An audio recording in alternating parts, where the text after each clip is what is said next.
Tremendous book, by the way, Black and Blue. And we are always, Parm didn't believe I'd actually read this book, so I thought I'd produce my copy just to convince her. We're always glad to see Parm.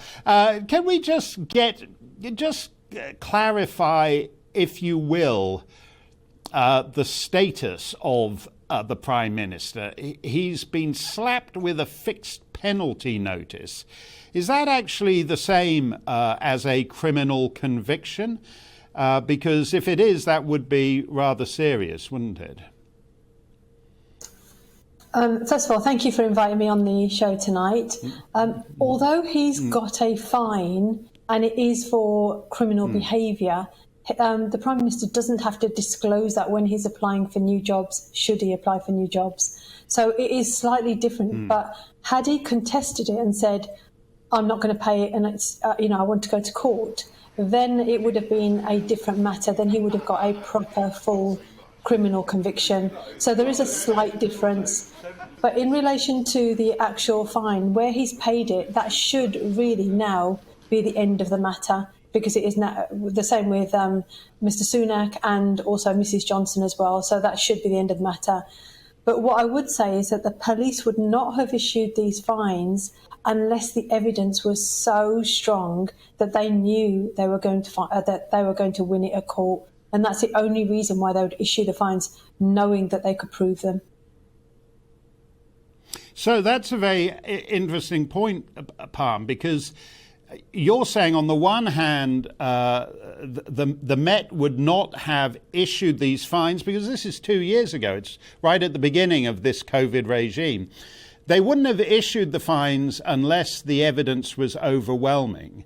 And we all assume that Johnson and Sunak and Mrs. Johnson all took the decision not to appeal this fine on the politics, that it would just have dragged it out. They'd have got a court date, they'd have gone into court. But you're actually suggesting that there was much greater peril for the Johnsons and Sunak, in that if a judge sitting in a courtroom had upheld this thing, then we would have a proper criminal conviction on them. And that's as likely to be why they didn't do it as the politics.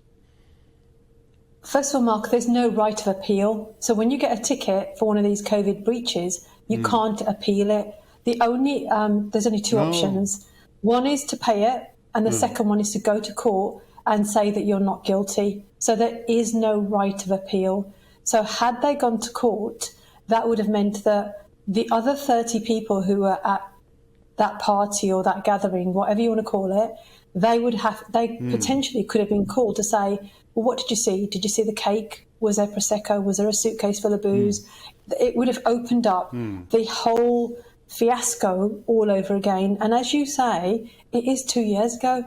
And we've had the suitcase saga. We've had the, is it a party? Bring your own booze. We've had the cakes. We've had the, was it a work meeting? Was it cheese and wine? So all of that would have come into that arena. In addition, we don't know if this is the only fine that they're going to get, because the Met Police are investigating 12 different gatherings. So this is only one that's been dealt with so far. There could be more. And Sue Gray was actually looking at 16. And also a reminder for your listeners and your viewers is that the Met Police were not going to investigate until Sue Gray presented them with 500 pieces of paper and 300 photographs. And that's when the Met Police then decided to investigate this. You mentioned these 30 people who are at the party. As far as we're aware, it's only the Prime Minister and his wife and the Chancellor of the Exchequer. And do we know whether everyone just gets fined, or is it only Ministers of the Crown?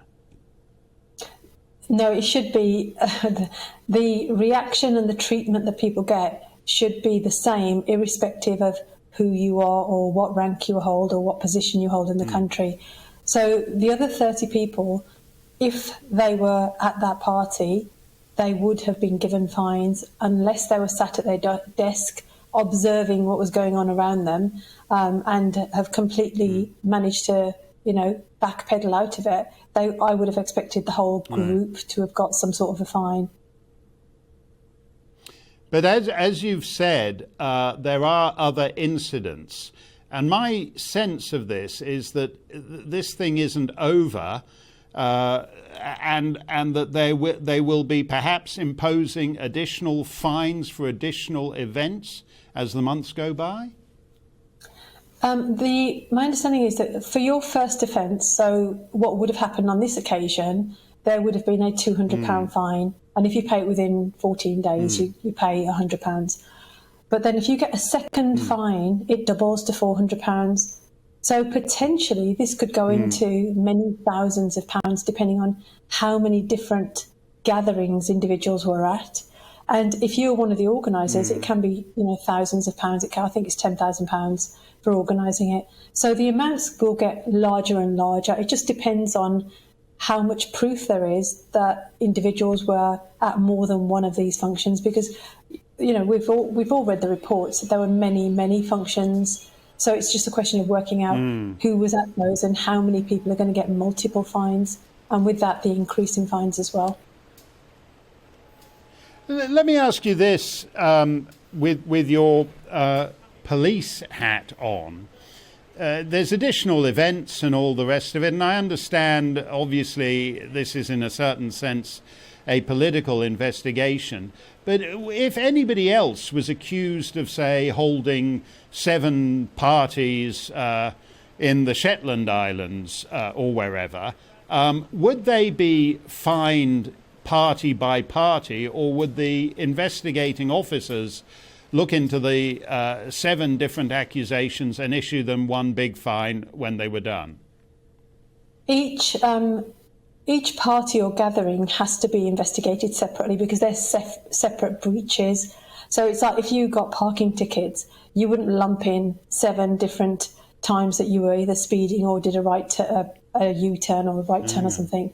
Each one would be a separate date, event, and the circumstances would have been different. So you can't lump them all together. So each one would be separately investigated, whether you're in the Shetlands. And I love some of your fantasies. We've had the suitcases floating down the Thames with evidence in them and rainbows and things. So if you are in the Shetlands, and are there any ponies around and things? Yes, it would be investigated in the same way, but the Met wouldn't be involved. There are people having parties in the Shetlands, Parm. You shouldn't dismiss it out of hand. We need to get some drones over outlying islands, and we'll see all the partying going on. So you're satisfied then? Just you're satisfied that this is granted that he's the Prime Minister and the other guy's the Chancellor, this is a fairly normal conduct of the investigation? I believe it is. The only differences have been where the politics have been at the front of what's happened was the reluctance, where there was that, I think it was about 7 or 8 weeks where the Commissioner did not want to investigate. She said, we do not investigate retrospective events. It has to be, no ambiguity. And there was that little bit of a delay there. And in relation to the fines being issued now, I'm sure that it's not a junior member of the team who is issuing those fines and giving that authority.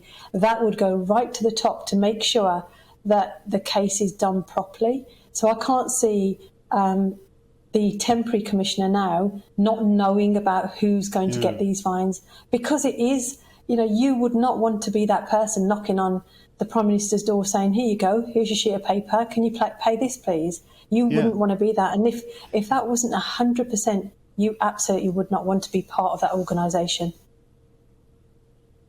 Well, as